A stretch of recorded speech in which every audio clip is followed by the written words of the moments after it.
Cara, entrando um pouco dessa parte de estruturação, de APIs e tudo mais, assim, que a gente comentou no começo, acho que a gente pode entrar um pouquinho sobre algumas coisas que eu vejo, assim, a galera às vezes não comenta muito sobre, inclusive você tem uma talk muito legal no canal lá do Coco Heads, lá falando sobre error handling, assim, é algo que eu curto. Eu acho que entra quando a gente olha para o Swift, ele tem vários pontos ali que a gente consegue explorar para a gente melhorar ali o gerenciamento de erros ali mesmo que a gente tem no nosso código. E quando a gente fala sobre criação aí mesmo de APIs, tudo mais, abstrações, eu acho que um ponto que é extremamente importante nisso, assim mesmo, crucial beleza, eu escrevo meu código abstrato, eu exponho interfaces, abstrações ali para o uso, as pessoas não conhecem a implementação concreta disso. É interessante que eu estava conversando disso com o cara do meu time na semana passada. E a gente está gravando esse episódio. Que é, pô, o seu software, os seus subsistemas, eles precisam dar respostas, tá ligado? E além disso, ele precisa dar respostas consistentes, saca? Então, assim, e aí eu falei isso porque eu vou trazer um exemplo aqui do que a gente estava conversando. A gente pensou em um subsistema e eu tinha pensado em desenhar uma parte ali do nosso código que iria expor três métodos, que seria ali o responsável por gerenciar todo o subsistema que a gente precisava ali. Basicamente com um método de start, um de update e um para finalizar. E no momento que a gente estava escrevendo isso, essa pessoa ele acabou expondo um método a mais para saber se esse subsistema estava habilitado ou desabilitado. E o ponto que eu trouxe foi, pô, por que que a gente precisa expor esse outro método que não faz parte de mais ou menos do ciclo de vida que a gente pensou nesse subsistema, sendo que a gente pode expor isso num erro, por exemplo, saca? Tipo, no momento que eu dou start, por que não ser trouble e eu falar que esse subsistema ele está desabilitado, saca? E aí eu acho que é um ponto que eu queria introduzir aqui o assunto, para a gente trocar uma ideia sobre erros, assim mesmo, sobre error handling, que é uma parte extremamente importante ali dentro de software design aí. Eu queria que você trouxesse aí para a gente aí sobre esse tópico aí. Sim, bom, é um tópico bastante relevante, porque eu acho que ele é facilmente ignorado, né? Ou é uma. Erros é uma coisa fácil de errar, né? Por mais incrível que pareça. Então, basicamente, uma coisa que eu gosto de pensar, que eu acho que facilita, assim, você pensar sobre isso, é que os erros que o método ou uma classe eles produzem fazem parte da interface desse método, dessa classe. Porque, no final das contas, o erro sempre é um resultado possível, né? Então, do mesmo jeito que o seu return ali, ele faz parte da interface do seu método, o erro também deveria fazer. Então, todos os throws, ou se você está usando ali um result, né, que ele pode ter, ele tem dois resultados diferentes que ele carrega, né? Uma tupla de sucesso ou de erro. Então, aquilo também faz parte da sua interface. Então, você tem que pensar daquilo da mesma forma que você pensa em qualquer objeto que você retornaria dentro dentro do seu método, dentro da sua classe. Ele é igualmente importante.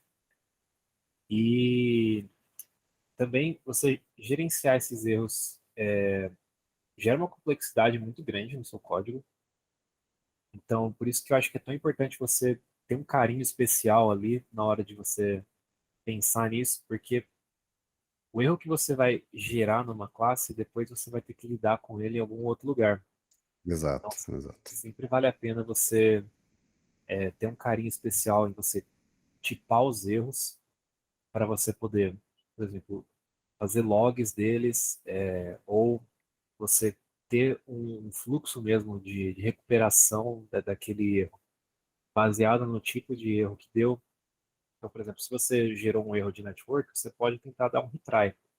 Se o seu erro foi algo completamente diferente, um retry não vai dar certo. Então você pode talvez já ter outro tipo de estado que a sua aplicação fica quando você tem um erro que não é de network. Então você vai ter um fluxo totalmente diferente para se recuperar. Então você ter todo você pensar no que pode dar errado, quais são os fluxos de exceção possível, isso vai te ajudar a ter, você a fazer todo o design ali de como vai funcionar aquele fluxo de uma forma muito mais limpa também, tendo diferentes fluxos para lidar com o sucesso e as diferentes tipos de falha. Então vale muito a pena você pensar isso no começo, de quando você está criando essa classe, método, essa feature, para você conseguir ter um resultado de uma experiência mais agradável e algo que também não vai te dar muito trabalho lá na frente para você ter que gerenciar 1 milhão de tries e erros diferentes, e results e muitos if else, né? Que é o que geralmente o pessoal pensa quando vai lidar com erros, né? Você vai fazer um if sucesso, if erro, if outro erro, você tem aquele método gigante com um monte de if else. Exato, aí tu comentou essa parte de experiência, assim, eu acho que tem uma contextualização legal que a gente pode trazer que é... Eu uso algumas aplicações, assim, que quando estoura alguma exceção, é apresentado um alert ali, ou um action sheet, alguma coisa assim, avisa, tipo, estourando a exceção do erro, assim, saca? Então, tipo, a aplicação, eu como usuário, não manjando a programação, olho lá sei lá, algum erro de serialização de objeto, tá ligado? Ou algum erro totalmente aleatório ali, tipo. Pô, isso daí faz sentido, saca? Eu acho que quando a gente fala dessa parte de error handling, assim, não só da parte de sistemas ali voltar, eu acho que dá para a gente separar em duas formas, que é o tratamento que a gente faz para acompanhamento mesmo, para cuidar de monitoramento e saúde de projeto, a gente ter noção de quando cair naquele guard else ali que a gente nunca esperava que cairia, e ele é uma forma da gente fazer tratamento de algum erro, fazer um monitoramento disso. E, nossa, inclusive o monitoramento dá um episódio muito bom, assim, também. Nossa, vou até anotar aqui. E a outra parte eu acho que é para com os usuários, assim mesmo, saca? Tipo, pô, faz sentido mostrar um erro de serialização pro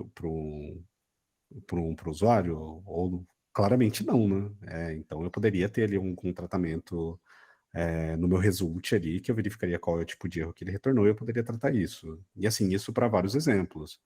Faria sentido eu não mostrar alguma informação para o usuário caso falhasse alguma operação ali, algum método, alguma coisa que eu esperava e simplesmente cair no return e eu não tratar nada? Eu acho que não. E com, assim, com o tratamento de erros que a gente consegue fazer ali com os de métodos Troubles ou Result e coisas desse tipo, isso abre portas para a gente fazer esse tratamento e ter uma comunicação melhor ali com os nossos usuários ali no final das contas, assim, saca? Acho que é um ponto importante. Sim, com certeza. Você tem que tomar muito cuidado, né? O exemplo do você ter um alert ou alguma coisa ali, um bottom sheet, qualquer coisa que vai mostrar aquele erro bizarro de serialização, aquele código em inglês com um monte de número esquisito. É um exemplo que é extremo, mas acontece bastante, né? Sim, Então, esse assim é um que você tem que evitar a qualquer custo, que realmente, no final dos contos, só vai causar pânico para o usuário, né? Porque, tipo, o que o usuário pode fazer a respeito disso, né? Nada. Né? Ele não vai nem entender do que está se tratando. Então, esse aí você tem que esconder de qualquer jeito. Agora, isso é uma informação muito valiosa para o desenvolvedor, para você exato. ter um sistema ali de login, né? Um Firebase ou, sei lá, qualquer outro tipo de sistema, aí, um logz da vida. Você pode conseguir observar esses erros, né? Pegar as tendências dele e aí trabalhar no código ali para uma próxima release você arrumar. Então, você jogar isso na tela não é uma boa ideia, mas você ignorar também é uma ideia ruim, assim, porque senão você vai ter o erro ali que você nunca vai conseguir resolver na vida, né? Então, por isso que é tão importante na parte que você falou do monitoramento. Existem muitas técnicas para você conseguir acompanhar esse tipo de exceção e você poder tratar depois. E outro ponto também é que para você conseguir gerar essas exceções, conseguir fazer esses logs de forma eficiente, onde você sempre vai pegar os erros que estão acontecendo e as coisas não vão passar desapercebidas, é você realmente usar as estruturas próprias para lidar com exceções, né? Que é o result, que carrega um erro, ou até o mesmo o throw. Porque às vezes você usar valores de retorno que significam erro, você pode, é muito fácil você ignorar. Sim, Então você pega num Java da vida, é muito comum você ter operações que, se isso aqui retorna -1, quer dizer que é um erro, sabe? Você tem aquele método que faz alguma manipulação e ele sim, retorna -1 se for erro. Sei lá, eu fazia isso muito quando eu estava na faculdade, assim, fazendo os códigos de faculdade, porque era assim que eu achava que tinha que ser, né? sim, E hoje a gente faz isso no Swift ali, que tem um nullable muito forte, que é se der alguma coisa errada, você retorna nil e acabou, né? E você não vai conseguir gerar o resultado que você quer. E o nil também, ele é muito fácil de você ignorar, igual você sim, ignorar o -1 ali, né? Você dá um if not null e aí você continua o seu código, né?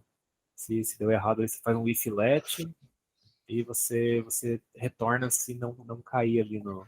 você não conseguir fazer o unwrap corretamente. E aí é assim que você vai deixar o erro escondido ali, passando para sempre, e você vai cair em estados muito inconsistentes, muito esquisitos no final, né? Um dos casos que a gente até teve um problema grande com essa parte de não lidar com o erro e seguir só com o optional, é que a gente tinha uma coleção, né, que a gente ia preencher uma lista de alguma coisa, acho que uma lista de pedidos, provavelmente, e quando dava algum erro, né, em vez da gente realmente lidar com o erro, a gente tinha aquele operador, né, o interrogação, interrogação.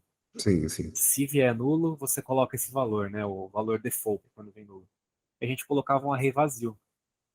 Aí chegava na frente, não tinha nenhum pedido e ficava uma tela de pedidos em branca, né? Então, até a gente entender assim, porque como que não chegava os pedidos foi bem complicado. Isso porque a gente decidiu suprimir esse erro em vez de ter um tratamento correto ali de fato para ele, né?